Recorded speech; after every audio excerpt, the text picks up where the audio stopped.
What's up guys? You're watching I Love Tansyong TV and I am Jonathan Urbuda and we're live here. Nandito tayo ngayon sa Panglao Island, to be specific sa Dumaluan Beach Resort. And today, excited ako kasi itetest na natin yung camera for the Samsung S8 Plus. Iko-compare natin versus sa A5 ng 2016 kung ano talaga mas pinakamaganda. But before that, if you are new to this channel, please do subscribe. Just click that subscribe button na nasa baba, and also for you to get notified sa email niyo, specific na i-click niyo yung bell button. Without further ado, let's get started. Wherever I go, as far as I roam, I know home is... Hey guys, ito ngayon, pagtatabihin na natin ngayon yung dalawa na which is the Samsung S8 Plus on my left hand and yung Samsung A5 2016 version. We're gonna do a video test, camera test. So ang unahin natin dito is yung left side ko, yung Samsung 8 Plus. Gumamit ako dito ng 720p, so it's a high definition, and then the other side, it's a high definition as well. Parehas silang high definition. Titignan natin. Okay. Maglalakad ako papunta dun sa dulo. Actually, nandito tayo ngayon sa Bohol Beach Club. So, I'm right here. So, tignan natin yung white nga. Ayan. Nanginginig pa ako. But, yeah. Using my left and right hand naman po. Then, let's go there. Transformation. Sino mas mabilis? Oh my God. Look at the... Bakit ganun? Parang... Alright, yung A5 ko medyo mas smooth ang, of course, gumamit kasi ako ng 60 frame per seconds. So since gumamit ako, naka-auto mode lang tayo, both of this phone, and then the Samsung 8 Plus, gumamit ako ng 60 frame per seconds with a 720 resolution. It's a high definition. Pero sa kabila, yung Samsung A5, since wala siyang capacity to record 60 na frame per second, so 30 frame per seconds lang ito with 720 high definition. So yan, makikita nyo siya, sobrang smooth ng A5. Oh my God, bakit hindi siya nagfo-focus? Pag tumitigil pala, nag-auto-focus siya. And let's try to walk para makita natin kung sinong mas stable sa kanilang dalawa. Yan, so mapapansin mo, stable yung S8 Plus talaga. Kahit nagba-bounce ako, sinasadya ko na itong i-bounce eh. Pero, mas, anong tawag doon? Mas, stable. And then, let's try to shift the seawater na banda. So, mas madali. At ang wide ng coverage no? Look at this. Oh my God. Ganda. Naka 60 frame per seconds tayo. Now, i-test natin sa dark. Tingnan natin kung sa dark, kung mas... Let's i-focus natin dito sa... Dito. Ay, sorry. Dito. Sa ilalim. Dark. Sino mas dark? Ayun. Try natin sa medyo mas dark. I-move down natin. Tingnan natin kung sino mas maano. I-move mo nga to. I-move mo nga to. Sino mas mabilis?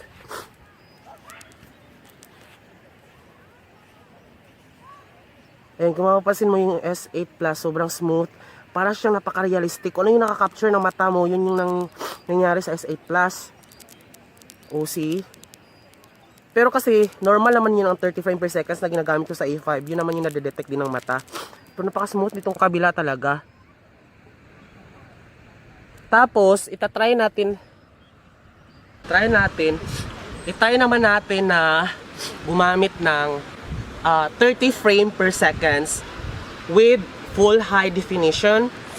So it's 1080p tapos 30 frame per seconds. Same thing din dito. Ito rin yung gagamitin natin na settings.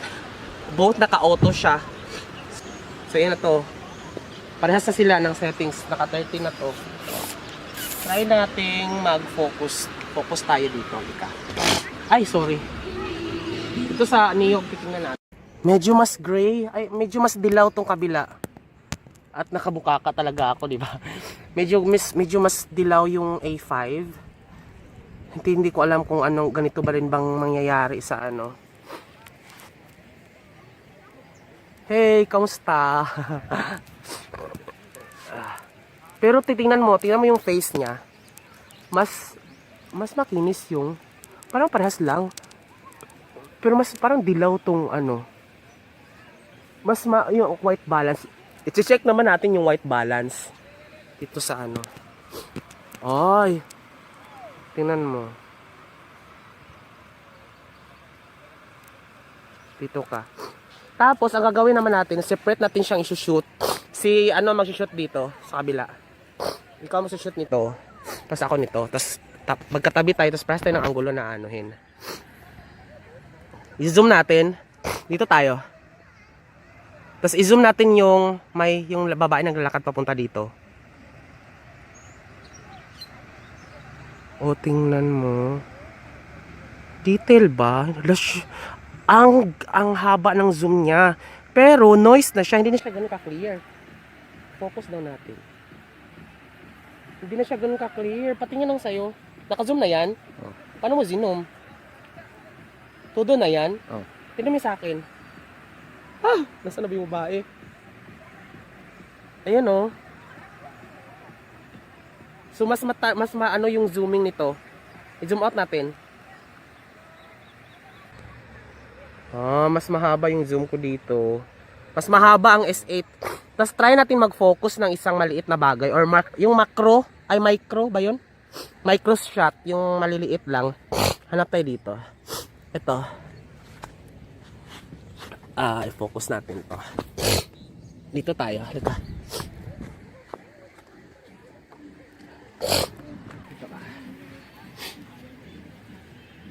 Ay, oh my God! Alo. Ano sa'yo ito? Ano meron sa'yo? I-shot mo dun sa ano. Tingnan mo sa akin, no? Nagbe-blurred yung ano. Nag-auto. Tingnan mo. Ino-auto-focus niya. Kung ano ang i-focus niya talaga. Kung yung, ay, nakapindot tuloy. Wait lang. Still recording. Tignan mo. Nag-blur siya. Yung fino-focus ko, naka-blur siya. Ang mas malinaw dito sa S8 Plus is yung dagat. Parehas tayo ng anggulo. Ganito oh. Sige, dyan ka. Ito yung dagat. Ay, maganda yung A5. Kasi zino-zoom niya yung yung naka-focus siya doon sa baga, doon sa maliit. Tapos naka-blurred yung no background, di ba? Sipon ko. Sinisipon ako, sorry. Pero ito, ang sa S8 Plus, ang finokus niya yung background. Tinouch mo ba yan? Ha, hindi. Ito, tatouch natin yung tatouch natin yung focus. Ayun! So, kailangan mo pa siyang i-manual focus. Ayun, naka-focus na siya doon sa Anong tawag doon?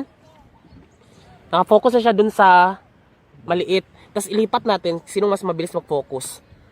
Balik natin doon sa auto-focus natin. Yan, naka-auto-focus na to ha. Then, sabay natin na balik 1, 2, 3. Naka-focus na sa'yo? Hindi kasi yung background mo eh. Dapat yung background, ganyan ulit tayo. Dito.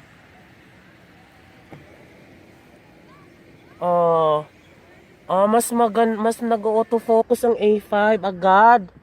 Ito hindi niya nadidetect na maliit yung kinukunan ko. Naka-auto tayo, di ba? Isa pa. Sa taas.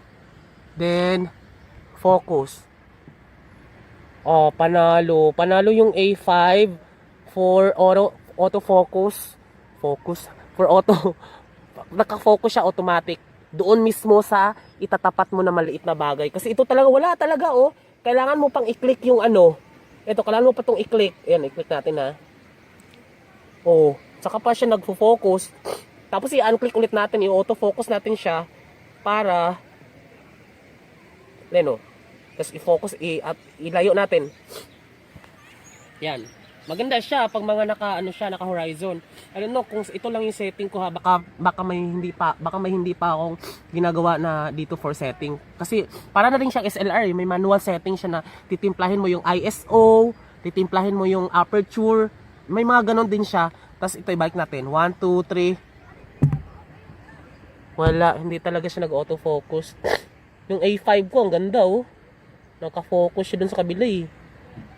Up natin. Hanap tayo ng dark. Sige, lakad tayo. Ikaw mag-shot ito. Ikaw. Buhangin. 1 is ito. Sino mag-autofocus talaga? 1, 2. Titignan natin kung sino mas mabilis mag-focus sa kanila. Na hindi micro yung yung bilis lang. Maliit. Ay, mabilis din to. Mabilis to. Then i-up natin sa dagat.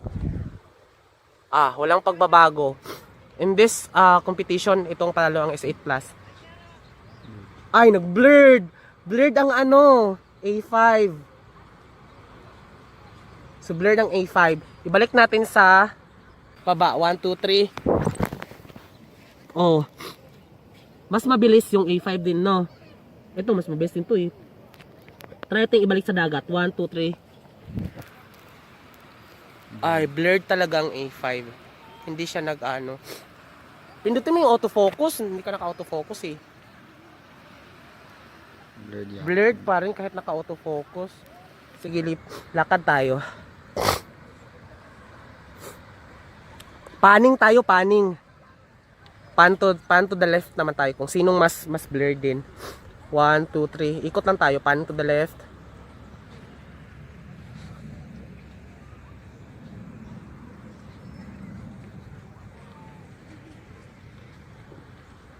Di ko makita kung anong comparison. So, comment kayo sa baba, guys. Kung sino ang mas bet nyo na kuha na natin yun. Actually, nandito tayo ngayon sa Panglao Island. So, ano pa bang iti-test natin dito? Pwede natin i-test. Yung slow-mo.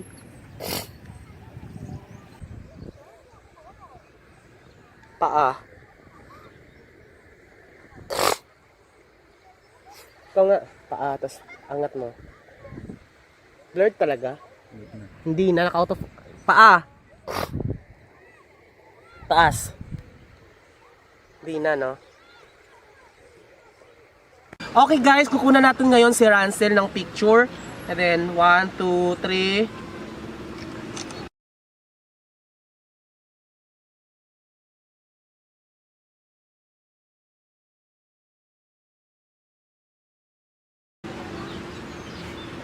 Then, doon naman tayo sa Ito yung clouds kasi parang ganda rin sa Panglao.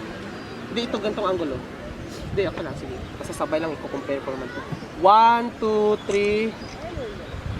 So, i-compare natin siya sa video kung ano maganda. Ito naman.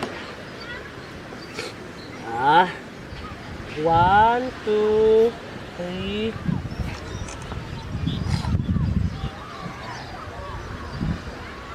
Tapos, itatry naman natin yung front cam. Tatry natin yung front cam pala. Ayan, there you go guys. Ang iti-test naman natin ngayon ay front cam. Hi, Alexis. Hello. Front cam, parehang settings. Ano ba yan? Labas na yung buko sa ilong ha. Ito, cameraman ko. Ay, i-shift natin. Ito, dark. Ay, medyo dark. Si A5. Tingnan mo dito, friend. Tingnan mo, yung A5, dark siya, di ba? Let's i-shift natin sa taas. Here, mas mabilis. Lipat natin. Mas mabilis mag-adjust yung Pero pansin mo, parang kulay pink yung mukha ko dito sa kabila. Parang hindi siya realistic. Then dito, mas madilim. Madilim talaga siya. Ikot natin. Paggalawin natin na mabilis, Tapos higa natin, try natin higa.